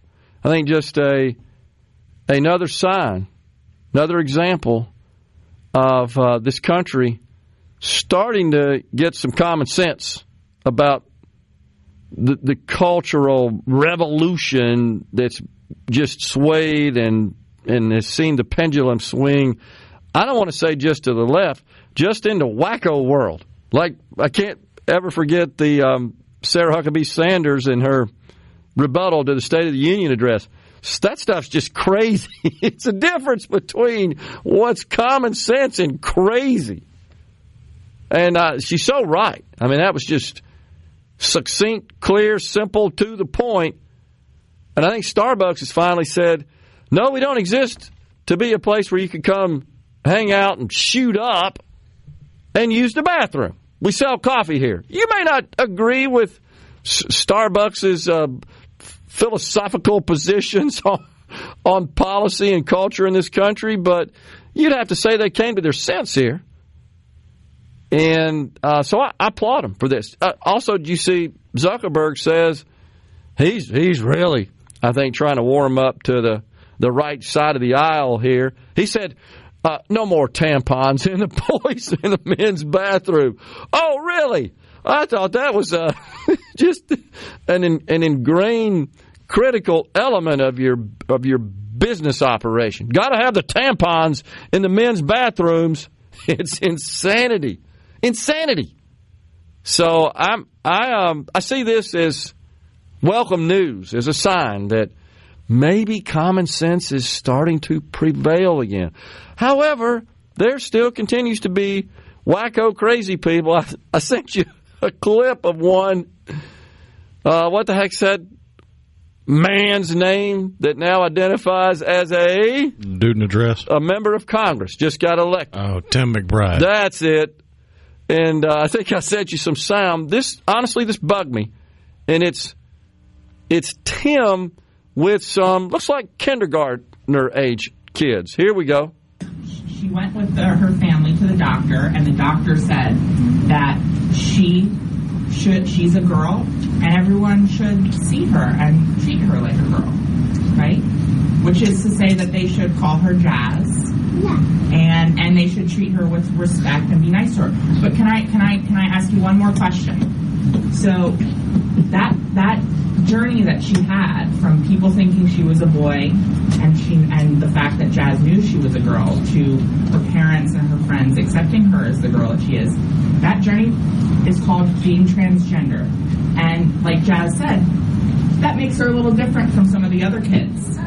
And Jazz at the end talks about how being different is good, right?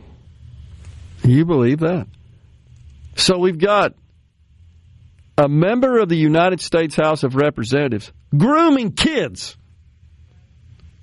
I got to tell you, I mean, you know this kind of stuff's happening. But when you see something like that on video, when you see those innocent little children in the audience on that video, paying attention to this adult, because that's what they're taught to do, who happens to be a member of the U.S. House, and I have no doubt at that age, they probably know they're somewhat special, a member of the House. They don't know what that is and shouldn't need to know what it is. But for them to take advantage, that's the only reason Tim McBride got an audience with those impressionable, innocent children. and thrusting that garbage on them. She wants to be called Jazz. Unbelievable. They went to the doctor. Why are you even talking about going to the doctor to 4-year-olds? Good grief, man. I just couldn't believe that. It's selfish. And the same people that would defend it would get really up in arms if you were to sit down in front of a group of small children and say, when a man and a woman really love each other. Hold up! That's exactly right. You can't say man and woman! That's exactly right. I just find that completely reprehensible. It's abominable. It's shameful. And more so, just like... almost like the mentally deranged wing of the liberal Democrat Party suffered some unfortunate situations in their childhood, so they feel the need to force unfortunate situations on children. Ding, ding, ding, ding, ding, ding, ding. There's no doubt. There's two purposes of that. One is to make them feel good, right? You always say it's about your feelings. I feel good about the fact that I am a... dude in a dress. Although I'm screwed up in the head. That bottom line. No disrespect to people who go through that, whatever that problem is. I still happen to believe, and you may disagree, that you got a short circuit. It's a mental derangement. Right. But they don't like that term, but it's true. It's true. I totally believe it. And I think that there have been experts that study the brain for a living and have spent their whole career doing that would assert the same. But the idea that you're, again, abusing your office, because you are. You wouldn't have been there were it not for the fact that you're a member of the United States Congress. A transgender on the street probably isn't going to get an audience. I'm guessing. Now, you don't know what this school is. They may just welcome anybody. Everybody come in that's wacko and talk to the kids. But this person is abusing that and that office, in my view, in this respect. I'd also say this. The left loves to talk about the billionaires being selfish. Right? Anybody that's achieved any economic success in the country, they did so by exploiting their workers on the backs of the middle class and all that crap. No, this is selfish. You're thrusting yourself in front of these children, and you're trying to groom them, persuade them, encourage them to be like you for some personal, twisted, perverted affirmation you seek because you know you're screwed up. Oh, if I could just get the kids to say, yeah, we think it's great that you transitioned, which you really didn't.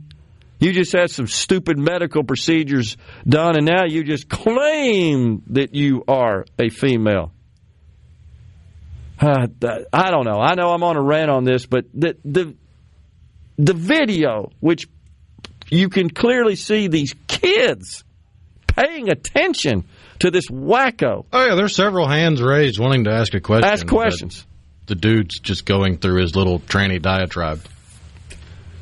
But we have to acknowledge and recognize that there is progress positively when a major society is getting tired of dealing with the craziest parts of our society just because we're worried about feelings.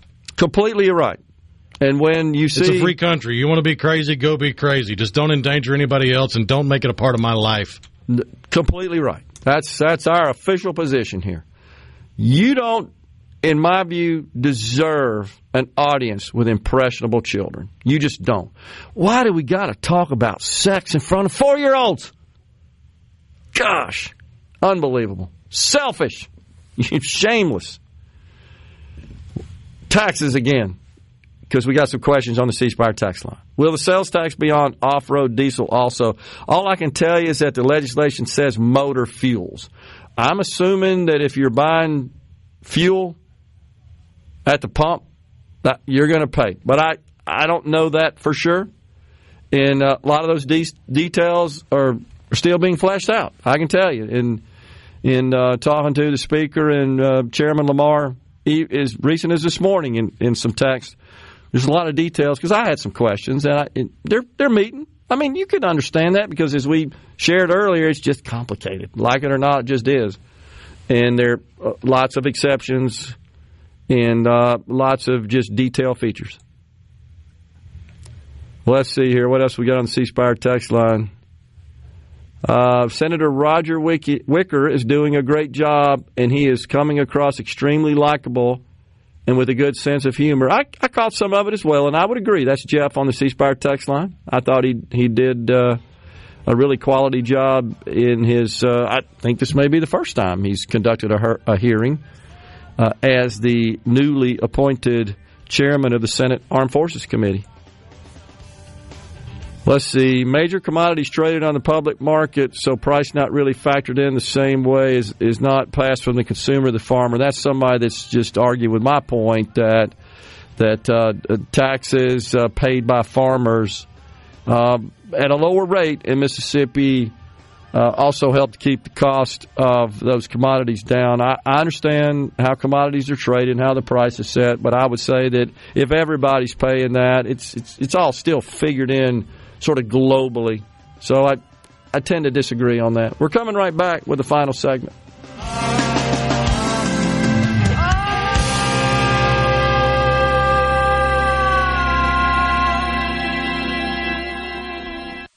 In Mississippi.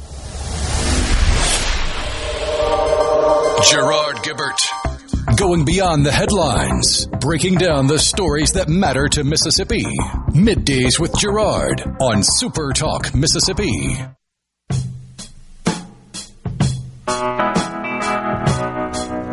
Welcome back, folks. It's final segment of Middays. Another one of those days it feels like we need more time.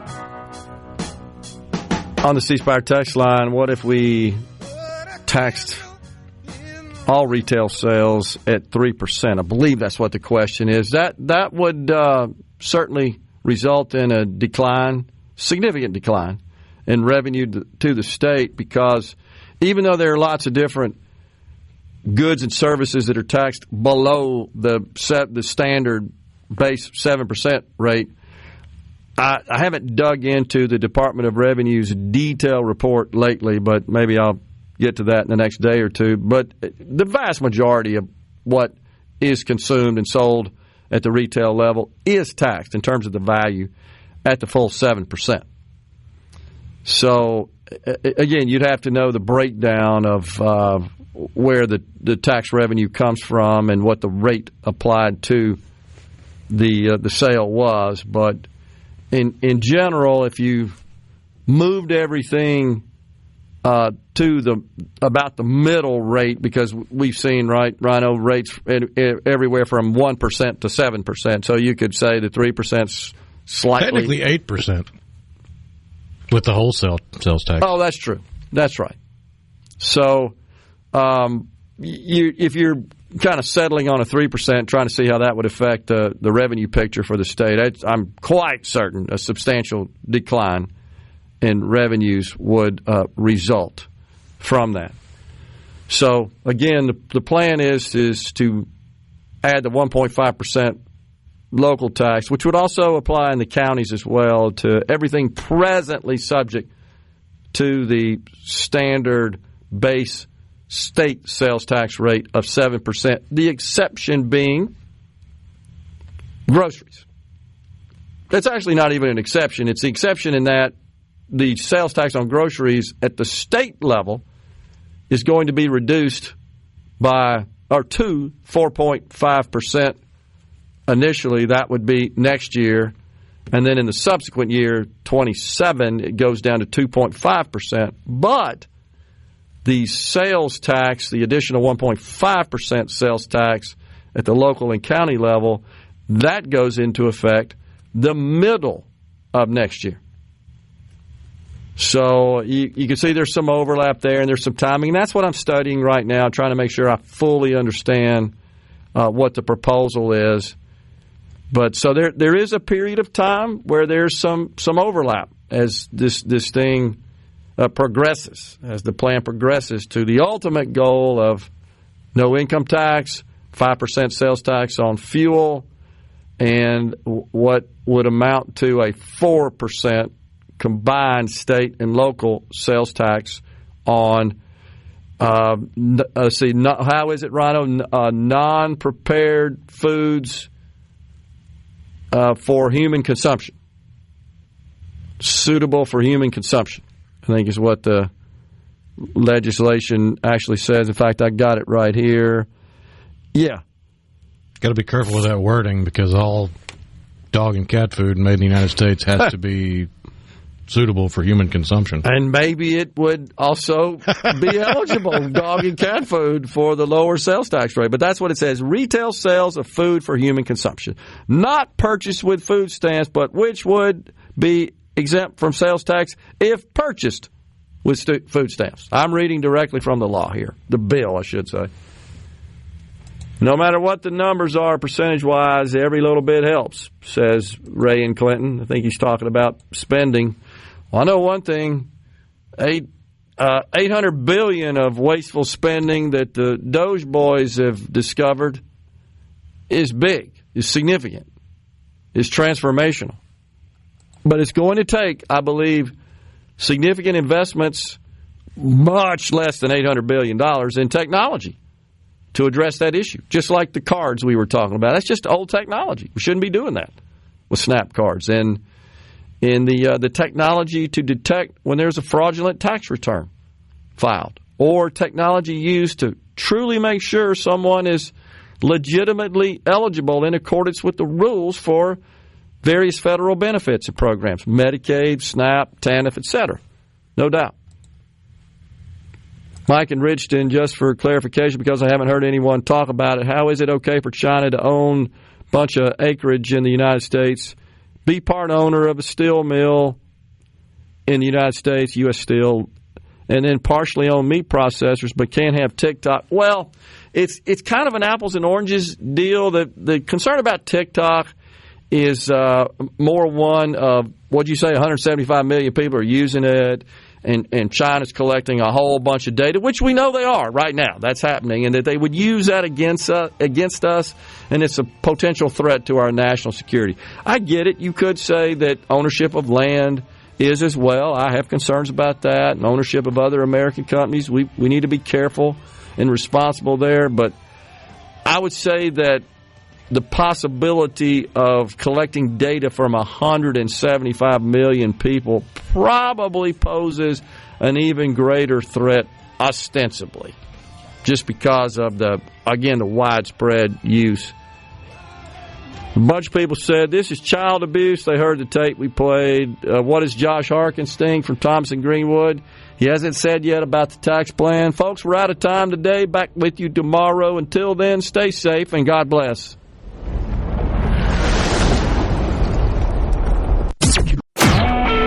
A SuperTalk Mississippi Media production.